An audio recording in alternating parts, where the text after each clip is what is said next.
to What Pet Should I Get? My name is Julia Batchelor. Today on the program, Claire Fordren will be joining us here from Dogtails Rescue and Sanctuary, and later on we'll be heading to the 404 Veterinary Emergency and Referral Hospital to learn about their blood bank. And up first, as always, we have Callie Milliman here from the Ontario SPCA, and she has brought the most adorable kitten named Miso. Yes, we're here, and we're happy to be here. Thanks for having us. And we love having you. Now, before we talk about Miso, yes, I know we've been talking about it's kitten season, and kitten season we're in full swing mode. We brought in two kittens, or you brought in two kittens last week. We had Fred and Huizing. That's right, and they are both adopted quite quickly, actually, and I gotta say thank you to all the viewers of the show, because I feel like when we bring these little guys on, it's just a matter of time, and really maybe hours or days until they get adopted. Oh, so look, there they are right there. Everybody. I was particularly, well, I'm smitten with most animals, actually all of them, but yeah, Huizing, she had my heart. I know, very, very cute. And this little girl here is equally gorgeous. Is she, now her name is in the same family, but is she part of this litter? Are they litter mates? No, I don't believe that they are. I believe she has her own little buddy that she's with right now. It's our rice kittens, so they're all named after different rices. So there's a basmati, and I believe there's a couple other ones, I think, as well. So they're not quite ready for adoption yet, but they hopefully will be very soon. Yeah, because she needs to get fixed first. She sure does, yeah. So she'll get fixed and get microchipped, and then she'll be ready to go. Perfect. Now, speaking of fixing animals and all the things that go with pet ownership, we always talk about this. Everything costs money. Now, it does. You know, we've worked together for a while now, and I have a lot of people who come to me, and they are under the firm belief that the Ontario SPCA is a government-run agency, and that meaning that all your funding for what you do comes from the government. Is this correct? It's incorrect, yeah. And it's definitely something we hear a lot of as well. And I like to always let people know that for our sheltering and for the animal care that we do, we receive no government funding whatsoever. Everything is donor dollars, absolutely everything. We have received government funding at one time, and what that was for was it was restricted to our investigations department, and what that did was it helped us open up our 24/7 dispatch line. So if right now or any time you pick up the phone and you call our dispatchers, they're there. That wasn't always the case, but it's been fantastic that we had that government grant that allowed us to do that. In terms of the animal care side, though, for example, all of these adorable animals and kittens and everything that we're bringing into the show, their care, their spaying and neutering, their food, their shots. Whatever it is all donor dollars. Wow. Yeah. Now, you were saying that, so you have the investigation line. Is the Ontario SPCA pretty much the only organization that is investigating cases of animal neglect, cruelty, that sort of thing? Yes, I mean, there are times when people may witness something and they can call the police. Yeah. That being said, then the police usually will call us to do an investigation, because we have the OSPCA Act, right? So that's where our officers can enforce these laws for animal cruelty. And in that case, yes, we are the only ones that can enforce in the province animal cruelty laws. So although sometimes, like I say, people can call the police, especially if you see something and it's an emergency situation. You know, police is one thing, or you can call our 310 SPCA, so 310-7722, no area code needed. All right.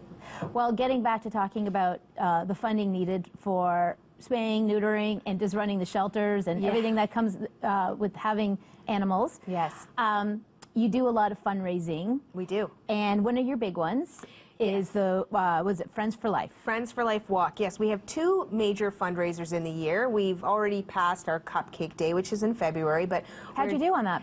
We did really, really well. We surpassed our goal. I wish I had a number right now, but I don't. Okay, it's all right. But you know what? We did great, and now we're looking forward to our Friends for Life Walk, which is always a lot of fun because it gets the community out. It takes place in September, so the weekend for our walk right across the province is going to be September 24th and 25th. We've just launched our website. The website is now open, friendsforlifewalk.ca. We're encouraging everybody to get in there and register nice and early and start fundraising. Like I say, we do have the weekend, but our particular one for York Region is at our Newmarket location on Woodbine Avenue on Sunday, September 25th. How long is the walk? How big of an area I are you want to doing? say the actual path is about 1.5 kilometers. So it's not too big. It's not very long, and I think that's good because sometimes people aren't prepared to take a super long walk, Yeah. but at the same time, it's and a same with beautiful... their dogs too. Exactly, but it's a beautiful nature trail, so sometimes we'll have people do a couple of laps. You know, if anybody's ever been to our location, we have a big, beautiful backyard, so there's lots of area to walk around there. And of course, it's a celebration. You know, part of the walk is us thanking our donors. You know, we're happy to have them come out.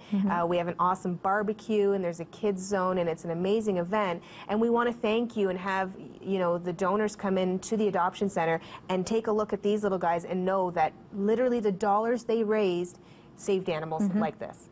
So it's so important to send that message to them. I've participated in the Friends for Life walk in the years past. I don't have a dog because really cats don't make good walkers, as we all know. But I did borrow my friend's dog, and I know that for myself, asking for funds, you know, you feel awkward at first, but I honestly can say that once you tell people what you're raising funds for, I think within a week I had raised $700. And I mean, it was, and I didn't go into, amazing. Yeah, and it wasn't a big area. Yes. You know, that I went to. So, I mean, it's easy to do. Yeah. Right? And now, is there any expectation? Is it just basically like you don't have to complete the walk or anything? It's just raise the money and show up, enjoy the day, hand in the funds? Exactly. And you know what's great is a lot of it can all be done online. So like I say, the website is friendsforlifewalk.ca. When you go on there and register, you can share your page on your Facebook or Twitter and encourage your friends and family to go on your website and actually just donate right there online. Yeah. And then you don't have to deal with any, you know, handing in any checks or cash, but you can do it that way too. It's really up to you how you feel like you want to fundraise. And like I say, I always encourage people, if you're wondering where your donor dollars go, come in. We are open 7 days a week in Well, we'll the talk Newmarket about that. We'll location. talk about that a little bit more after the break, because right now we have to throw to a pet tip with our lovely Callie Milliman, and here it is. Rabbits are fairly low maintenance pets. However, there are a couple of things you want to keep in mind And when we've you're already going to get care to- for them. We want to make sure that the rabbit's cage is of a good size. So going to your local pet store, asking questions, and finding the right cage for your rabbit is step number 1. You're going to want to make sure that you have aspen shavings for bedding, a little house for shelter, and then some food and water dishes. Every day you will change your rabbit's food and water to ensure that it's fresh and ready for them each morning. Also, allowing your rabbit time to exercise outside of their cage will help enrich their everyday lives and give them lots of exercise. A handful of veggies as a treat is always the best way to show your rabbit you love them. My name's Callie Milliman with the Ontario SPCA, and that is this week's Pet Tip.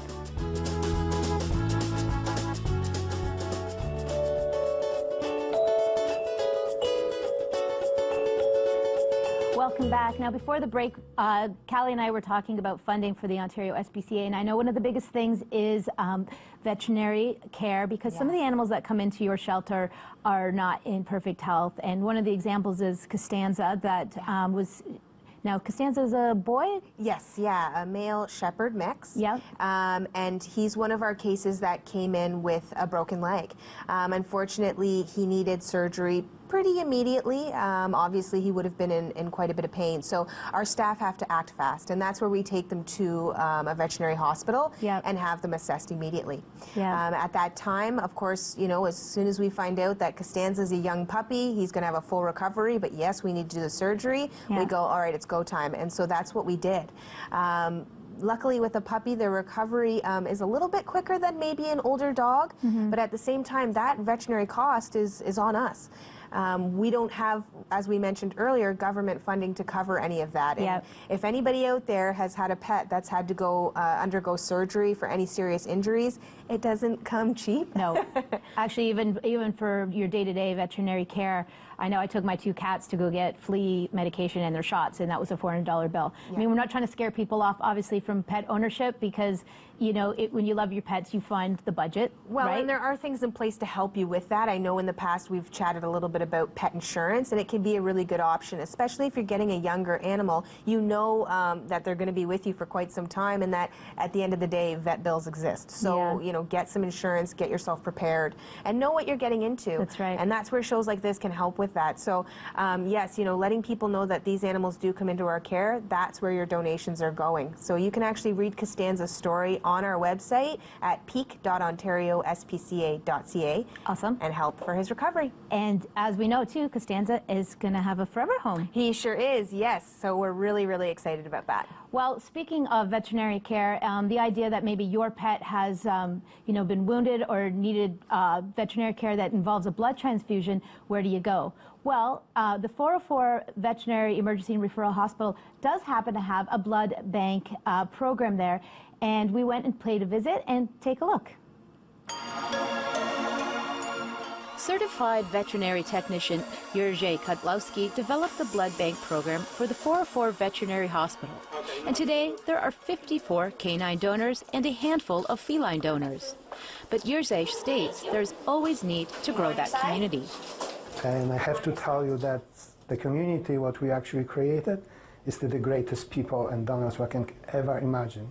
Pet owner Mark Malosh has brought in his 2 dogs to see if they will be suitable donors for the program.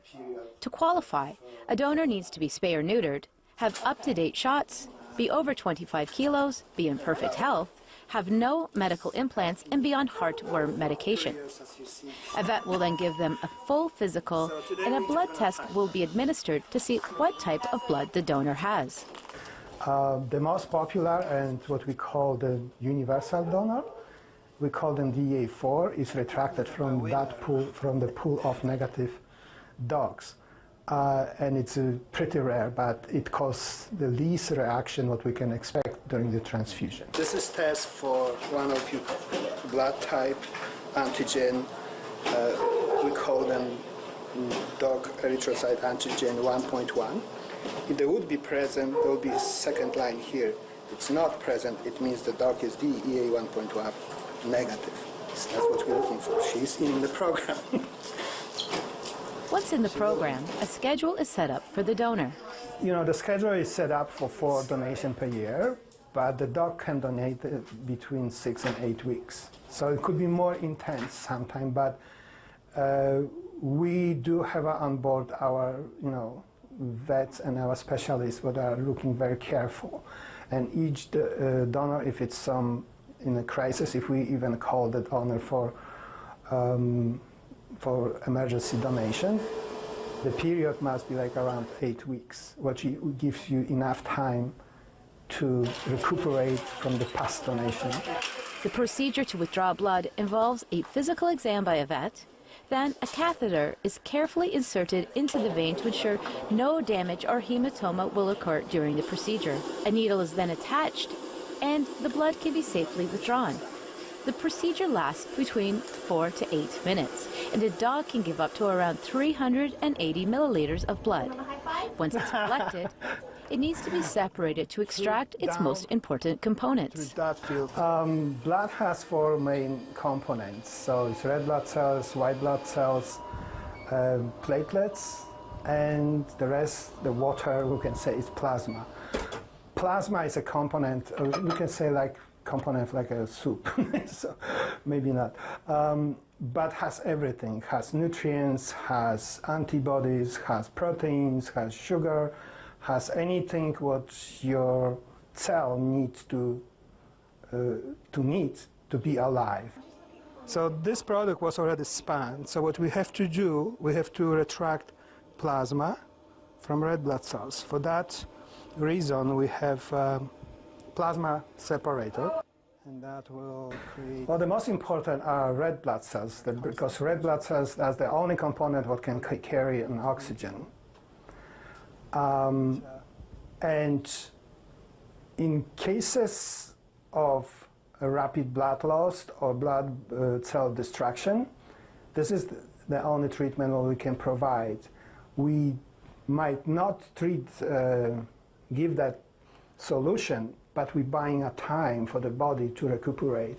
Blood can be stored for only up to 42 days, and plasma can be kept frozen for up to 1 year. But this means scheduling of donations is critical to meet demands and ensure that no donation goes unused.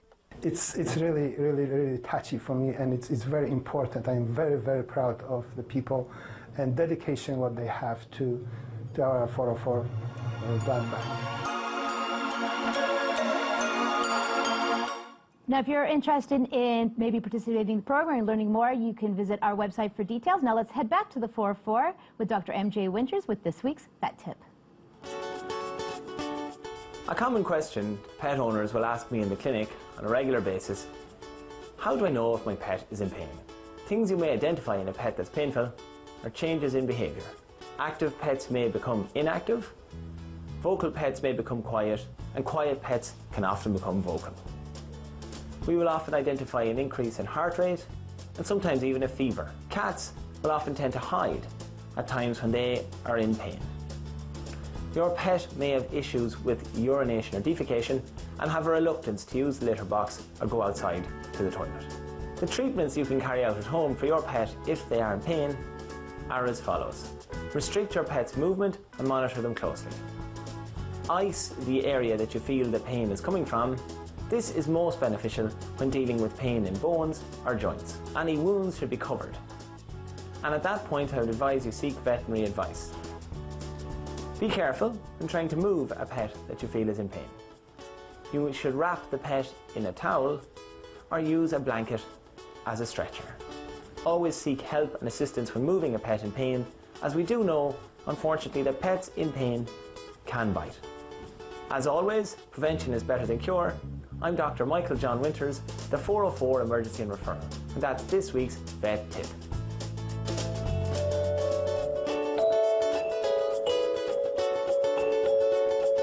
Welcome back. Joining me now is Claire Fondren from Dogtails Rescue and Sanctuary, and she has brought the sweetest little dog named Rona. But before we talk about Rona, last week you brought Camilla. Yep. Camilla came from Israel, just as Rona has. And what's the story with Camilla? Can we just remind everybody how sweet Camilla looks? There she is. Oh, with Claire. She is, and an embarrassing photo of me. You look beautiful. Oh, thanks. So what's going on with Camilla?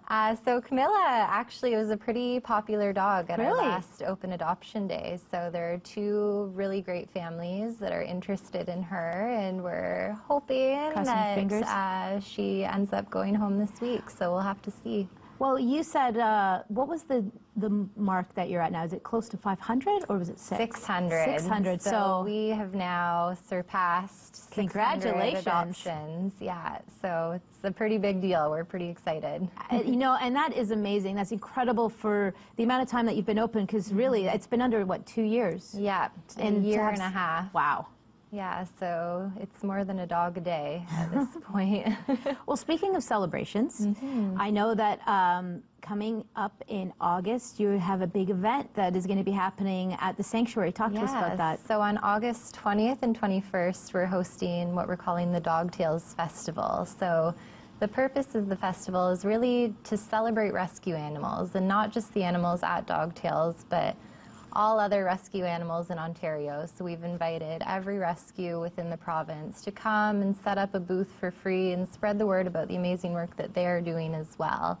And we have a really amazing band coming from the UK called the Turbans. Cool. So they'll be performing all weekend, and they have a really cool, folky, festival-y vibe, so that'll be a lot of fun. And on the Sunday, a group called Arco Violini is coming, and it's a group of children between ages 8 and 14 who are amazing musicians, and they'll be performing as well. So, yeah. And is it going to be an all-day event, like Yeah. morning till sundown? So or? it'll be 11 to 5, Okay. both Saturday and Sunday. We'll have a vegetarian food court set up, so you can grab some food and really make a day of it. Now, are you looking to try and raise funds to support the shelter, or is it just more about celebration and awareness? It's more about celebrating rescue, and it's about helping other rescues promote themselves as well, other rescues that might not be as well known. And just spreading the word and trying to make rescue the cool thing to do. And It'll be the new man bun for the dog and cat rescue world, right? Exactly. It'll be hip and cool. Exactly.